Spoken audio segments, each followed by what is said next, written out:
हरिओम प्रिय दर्शकों, यदि आपकी वृश्चिक राशि या वृश्चिक लग्न है तो इस वीडियो को बहुत ध्यान से देखिएगा, समझिएगा। इस वीडियो में हम समझने वाले हैं सूर्य राशि परिवर्तन प्रभाव को। वो ग्रह जो कि ग्रहों के राजा कहलाते हैं और सबसे महत्वपूर्ण स्थान दिया गया है सूर्य को। और सूर्य वो ग्रह हैं जो कि आपके लिए यानी कि वृश्चिक वालों के लिए कर्म के अधिपति हैं।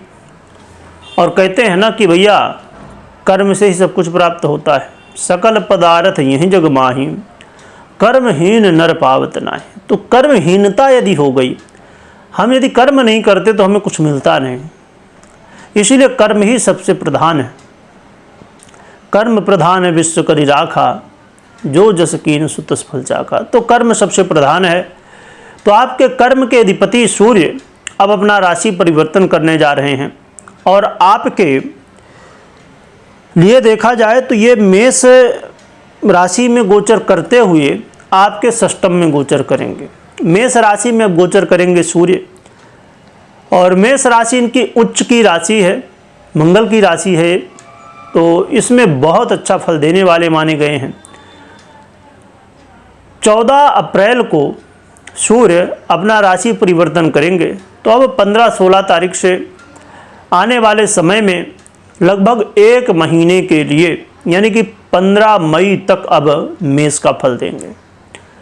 फिर 15 मई को अपना राशि परिवर्तन करेंगे। तो सूर्य का ये राशि परिवर्तन बड़ा ही श्रेष्ठ है। और इसमें यह भी समझने की बात है कि अभी तो बुध यहाँ पर नहीं है, परंतु 7 मई को बुध भी आ जाएंगे मेष पर। तो यहाँ पर बुधादित्य योग का भी निर्माण हो जाएगा। तो उसका भी प्रभाव हमें आगे चल के देखने को मिलेगा।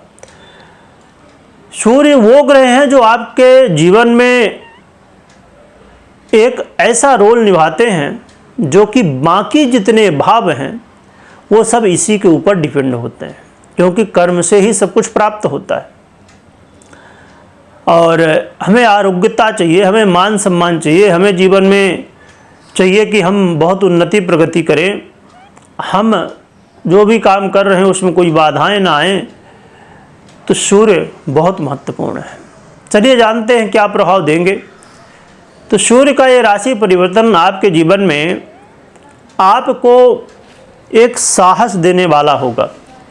आप कहीं ना कहीं जिस विषय को लेकर डर रहे थे कि भैया ये करें वो करें ना करें, क्या करें कैसे करें, तो इस समय आपके अंदर बड़ा जोश बड़ा साहस होगा। कहते हैं ना कि जो साहसी व्यक्ति होता है वो सब कुछ कर लेता है।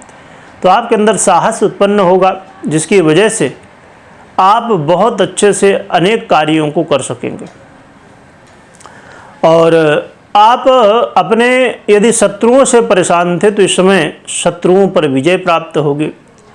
आप अपने जीवन में यदि सरकारी क्षेत्र से जुड़े हुए हैं तो यहाँ पर आपको उन्नति प्रगति देखने को मिलने वाली है। इसके अलावा सरकारी क्षेत्र से जुड़े हुए जॉब के लिए यदि आप प्रयासरत थे तो इस समय मौका मिलेगा आपको। और यहाँ पर एक बात ये भी समझने की है कि ये भाव जो है ना, तो ये त्रिक भाव कहलाता है, जो कि बहुत अच्छा नहीं माना जाता। तो ये आपके 10वें से हैं और त्रिक भाव में जब जाएंगे तो कुछ समस्याएं भी हैं। जहाँ आप अपने जॉब में प्रयास करेंगे कि भैया बेहतर हो जाए, परंतु थोड़ी सी चिंताएं बढ़ेंगी। खासकर यदि सरकारी क्षेत्र से जुड़े हुए हैं तो समस्याएं भी बनेंगी।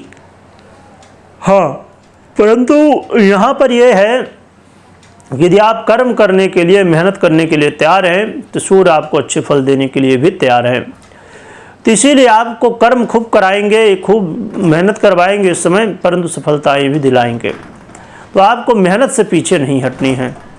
और सरकारी क्षेत्र से जुड़े हुए कोई चाहे व्यापार हों आपके या कोई भी तरह का काम करते हों सरकार से जुड़ के, तो उसमें प्रयास अपना जारी रखिएगा, क्योंकि प्रयास करना छोड़ेंगे तो भैया फिर प्रॉब्लम है। इसके अलावा देखा जाए तो कोर्ट कचहरी के मामलों में थोड़ा आपको सतर्कता बरतनी चाहिए। कोर्ट कचहरी के जो मामले हैं तो उसमें थोड़ा सा आपको समझदारी के साथ और सही रास्तों के साथ आपको आगे बढ़ना चाहिए। यदि आप गलत रास्ते शॉर्टकट अपनाने की कोशिश करेंगे तो इसमें फिर प्रॉब्लम है। तो इस चीज़ का ध्यान रखें। यात्रा कर रहे हैं तो यहाँ पर भी सतर्कता बरतें। कर्ज लोन वगैरह आपको नहीं लेना चाहिए, थोड़ा दूर रहना चाहिए।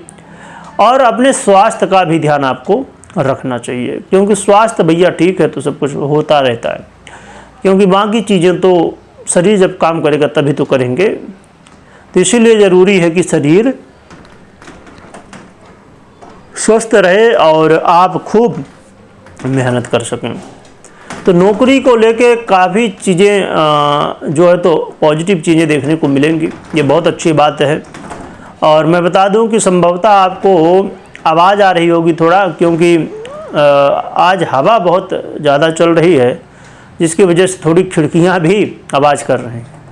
तो हवा को तो रोका जा नहीं सकता, तो थोड़ा आपको क्या करना कि ईयरफोन यदि लगाए हैं तो बिना ईयरफोन के सुनने की कोशिश करिएगा।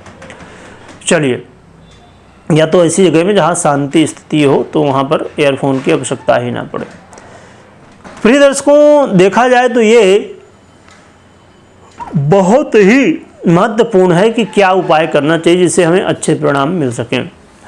तो एक तो स्वयं भुवन भास्कर की आराधना करिए, साथ में आप राम दरबार की आराधना करिए, जिससे आने वाले समय में आपको और भी अच्छे परिणाम देखने को मिल सकें। और इसके अलावा एक बात हमेशा ध्यान रखिए कि कभी भी कोई भी निर्णय यदि आप ले रहे हैं तो सबसे पहले अपनी जन्म कुंडली का विश्लेषण अवश्य कराएं। गोचर के आधार पर खाली निर्णय आपको नहीं लेना है, क्योंकि बिना कुंडली का निर्णय लेने से कई बार चीज़ें घटती हैं, कई बार नहीं घटती। इसलिए कुंडली विश्लेषण के बाद ही निर्णय लेना चाहिए। वीडियो देखने के लिए बहुत बहुत धन्यवाद।